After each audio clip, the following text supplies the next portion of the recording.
can't imagine New Hampshire voting for him. Anybody in New Hampshire, because they're watching right now, but anybody in New Hampshire that votes for... Go ahead. Yeah, totally. We have excellent counters of all political persuasions, but we also do have nonpartisan groups like the Penn-Wharton group that put out their budget model and said that Donald Trump would take the deficit $5.8 trillion. Donald Trump's Fox Town Hall tonight with Shan Hannity was one of the worst I have ever seen.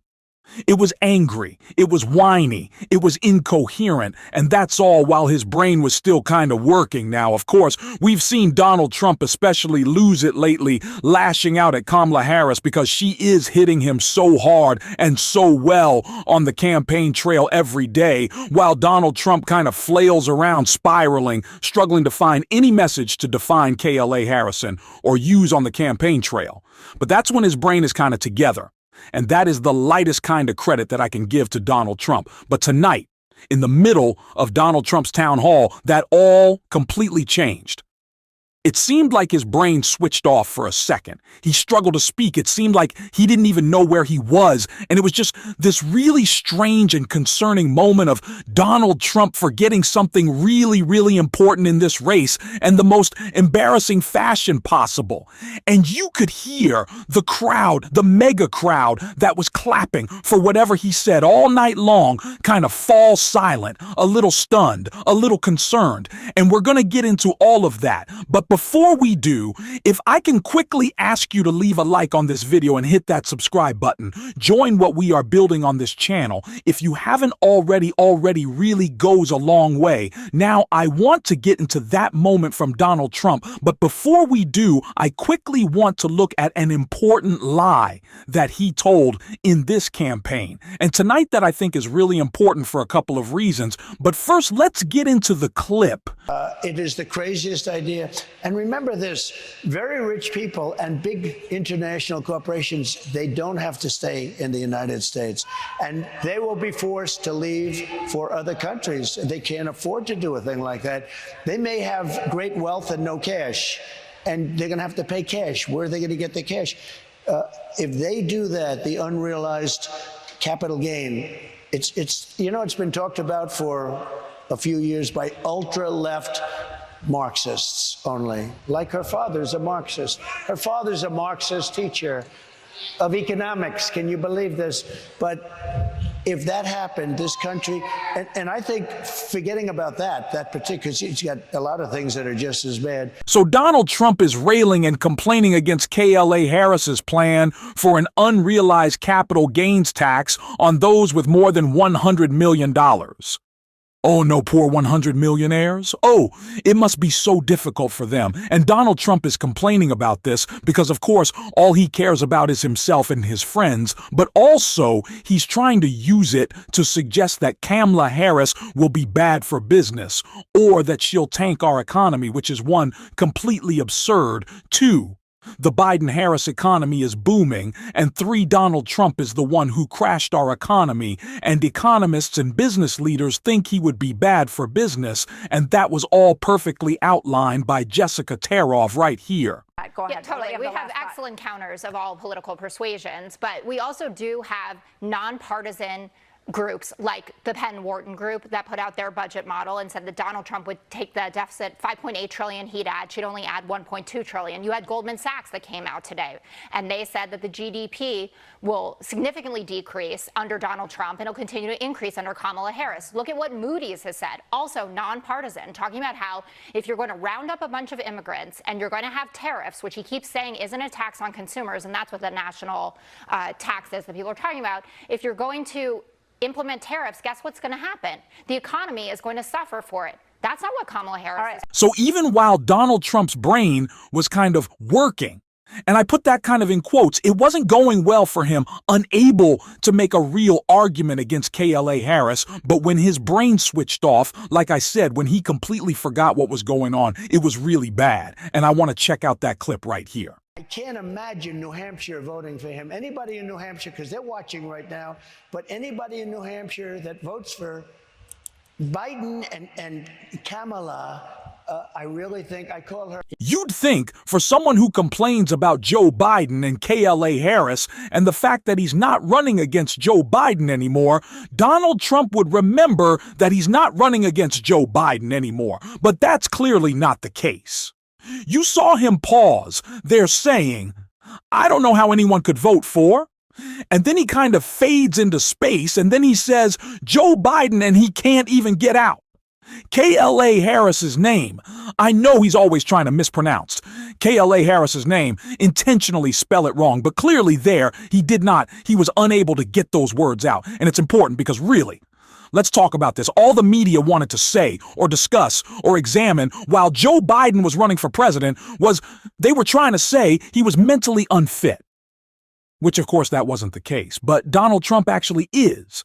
And the media refuses to cover it. That's why I want to cover that moment right there on this show, because it is so important to bring up the fact that Donald Trump isn't just dangerous because of his ideas in his head, but that he's losing his mind. There is so much danger and just concern that we should have about Donald Trump and just the cognitive decline that he is in.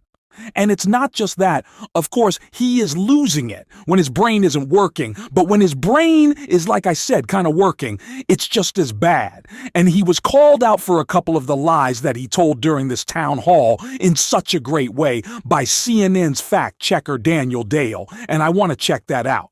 And Trump also said this about the CNN interview with Kamala Harris and her running mate.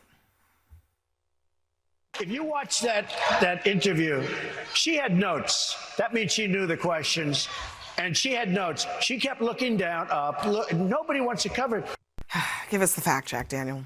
Nobody wants to cover it because it did not happen. Vice President Harris did not have notes in her interview with Dana Bash. You can look at images, photos, videos from that interview if you're skeptical. There was nothing on the table right in front of her. All that's there are Dana Bash's notes. You'll notice those pieces of paper facing Dana Bash, not Vice President Harris. And of course, Vice President Harris was not given the questions in advance. How many lies can one guy tell? I know that Trump has the record. Pete Buttigieg did, in fact, say that a couple weeks ago when the Olympics were still happening, he was wondering if Donald Trump was competing in the Olympic of lying, trying to get on the podium. And I always say this was Trump, is he a good liar or is he just a good tell? As many lies as possible liar. I don't know. That's a conversation for a different video, but I want to get back to what we were talking about.